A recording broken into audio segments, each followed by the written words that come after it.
I love this space. Good day, everyone. This episode right here is a very exciting one. We're going to be hosting people from all over the world who would give us honest reviews.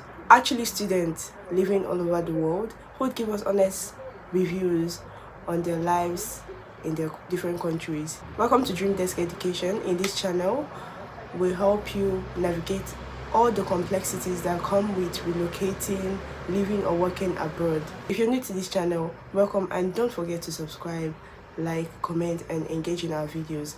And we welcome to all our existing subscribers. So in this episode, I'm going to be the host. I'm also going to be a guest, but then we'll let our guests introduce themselves and let us know where exactly they live and how their lives there have been so far. Let's dig in. Clocking. I'm going to introduce myself. My name is Ozibopo Lilian Ezine, and I currently study and live in Russia. I'm a medical student and I'm in my third year. I'll be representing Russia in this episode, so I'll be answering some of the questions from our host.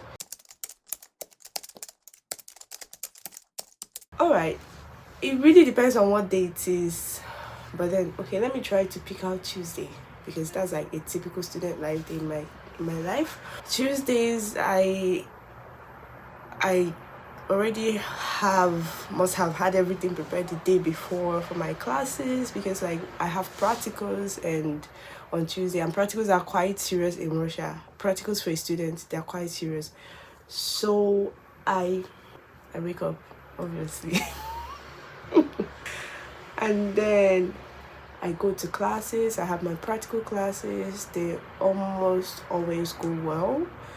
I'm reserving the other part for bad days, but they almost always go well, and my teachers are good, my professors are great, like my lecturers are like, they're pretty great. So I have fun in my class and I learn, and after my practicals I come back home from school to home, and when I get home, obviously, what next?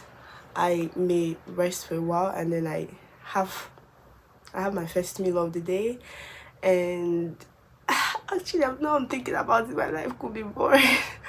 I have my first meal of the day and I get ready for the gym, because actually that's a part of my life. So I go to the gym, and when I get back, I have my second and last meal of the day, and I prepare for my next classes. So basically, the day part of my day, it's usually when I maybe go to school, go out of the house. The evening part is for like personal activities, like studying, praying, work, and maybe movies, maybe hanging out with friends, depending on what day it is. So yeah. Okay, there's nothing really particular for me about being a student in this country. Like, whether I am a student or I'm working, most of the things I'm doing, they wouldn't be affected. So, but I think one part of it is the fact that with your student card, you can get discounts in places like the gym. You can get gym discounts because you're a student. You can get discounts in parks because you're a student with your student card. And yeah, that's it. But in general, student life is it could be fun if you want it to be fun. You would have to create your own fun, but it's just like every other life, every other person's life, whether you're working or not, it's pretty much the same thing.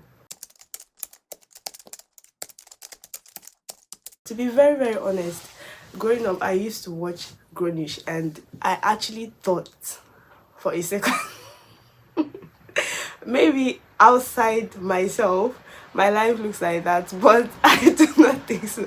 So there's this thing about, oh, they're studying abroad, much fun, much truly, like there are actually activities that I'd say a bit different from how I had it when I was in my country, but it's pretty much almost the same thing, because all you do is study, all you do is wake up, study. Like I just told you, wake up on a typical Tuesday, on a typical student life day. Wake up, study, eat, gym. Wake up, study, eat, gym. You'd actually have to intentionally create your fun for yourself, and that's what I try to do. You'd have to create your fun for yourself. I think that being a student in Russia requires a lot of dedication, so you'd have to be attentive, in the sense that at the beginning of the school year, at the beginning of every school year, there are certain documentations you have to do. You must do that. You have to renew your visa as a foreigner. You have to fill this document. You have to fill that document. You have to stamp on your student ID. If you're not an attentive person, there are a lot of things you would miss, like that would pass you by and that would get you into trouble, honestly. So once you're attentive, then you remember those things and get them done. It's not just a thing of coming to Russia and then you're living there and everything is all right. Everything is all right too, but there's actually processes you have to fulfill every year, and you have to be attentive to them, or else you get, like, for example, one time I didn't stamp my student ID and I had to order a completely new student ID just because of that. So such things, yeah.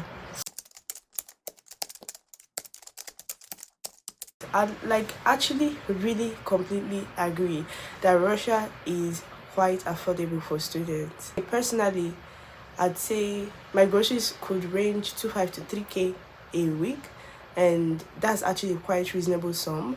Transportation is relatively very affordable in Russia. Okay, depending on cities, there are certain cities that stand out in terms of transportation, like Moscow, Petersburg. Yeah, they stand out. Like transportation, especially taxi, is relatively high, but then they have an alternative, which is the metro. So either way, win-win. So in my city, which is a provincial city, our transportation system, and in most cities in Russia, it's very affordable. Cost of living in hostels, even accommodations outside the city, if you're up to par, you get good ones. And accommodations like apartments, studio apartments, or separated bedroom apartments, you'd actually get nice places, like worth your money. So I think, honestly, living in Russia is one of the most underrated places in terms of stable economy, stable standard of living. Like everybody actually lives relatively moderately well. Well, to find part-time, it really you can find jobs in Russia, you can find part-time jobs, you can find internships. But if you don't actually put your nose to the ground, you'd end up working in farms or factories. So if you want to find part-time jobs, there are specific part-time jobs that are there for foreigners, like the teaching jobs, and maybe in the restaurants as cashiers. So those kind of part-time jobs. But like if you're keen on working maybe in Russian companies, then you'd have to actually do more to your portfolio, to your CV, in order to get there. So the Russian job market for foreigners is not completely inclusive, although there are people there, but in terms of part-time jobs, these are the jobs you can get in Russia. The most expensive place I've visited inside my country it's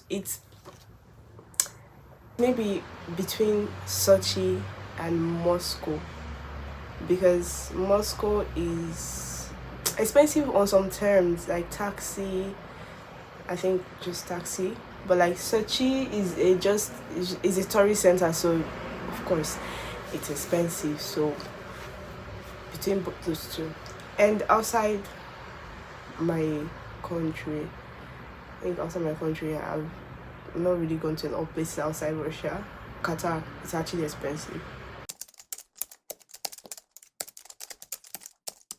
Yes, there are various ones, but I'd say the ones I can remember. The first one is you cannot wear caps inside buildings, like face cap. It's considered disrespectful. Yeah, so if you're, especially for guys, you just have to remove them, put them off. Another one is you know, all this excess sympathy we show in our countries, maybe like smiling in the street or saying greeting people on the street. I think you look weird if you actually did that here. I can't really remember a lot of cultural customs. There are, of course, there's like the New Year. It's very, very important in Russia. Very important, far more important than Christmas. So the New Year is highly celebrated. So you should actually celebrate. You give gifts, padarok. You give gifts. You padarit people. Maybe like on Maslenitsa, on New Year, on Victory Day. Yeah. And holidays are actually taken seriously. Heroes are celebrated over here. Russia has very beautiful culture. It's just my bad, I can't remember them at this time. Well, to be very honest, there's this misconception that I even think many people still have right now, regarding Russia and Russian people, that they are violent, that, you know, the way they depict them in movies, they fight, they do this, they do this. I like to say that that's wrong. Russians are assertive people. That's what I would call them. Assertive. They make their statements. They say this. They are not two-faced. That's why if you're a very dubious person, if you come here, you'll be converted. Because the people you work with, like, they'll teach you to be straight up, to be honest, to be assertive. They come to you, this is it, this is it. When you ask them for a review, they give you any review any Russian gives to you. Just know it's an honest review. If you're walking on the street, a Russian walks up to you and says, hey, you're beautiful, just know you're actually beautiful. They're not kidding about it. And if you ask them for an honest review and they give you a negative review, you don't have to feel bad about it. The way they depict them in movies regarding violence, that's not true. They are actually kind of, when you meet them for the first time, they seem cold on the outside, but they're actually very kind people. They are willing to help you, give you directions, help you open the doors, help you carry your load. Just ask, talk.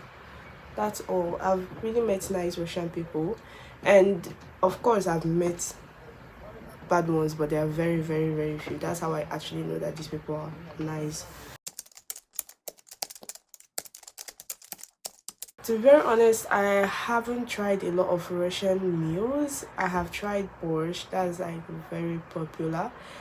But at the end of the day, I fell in love with grechka, that's like buckwheat meal. I don't know, there's something about the taste, and I just managed to know how to prepare it, or to know how to blend, maybe create a Nigerian hybrid grechka.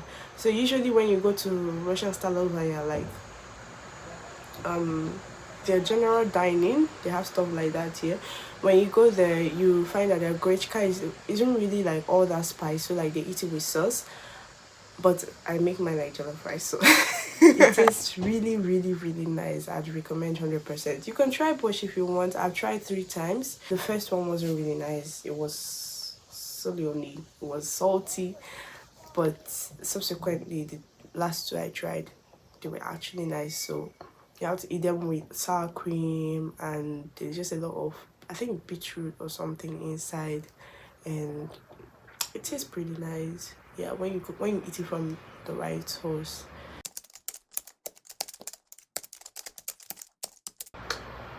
I myself have visited, okay, I don't know if I should say it few, in 3 to going to 4 years, in 3 years. But out of all the places I've visited, and even more places I wish to visit, I'd recommend going to Sochi, I'd recommend going to Yekaterinburg, I'd recommend going to Petersburg. You can actually also come to my city. There's a very interesting experience you have.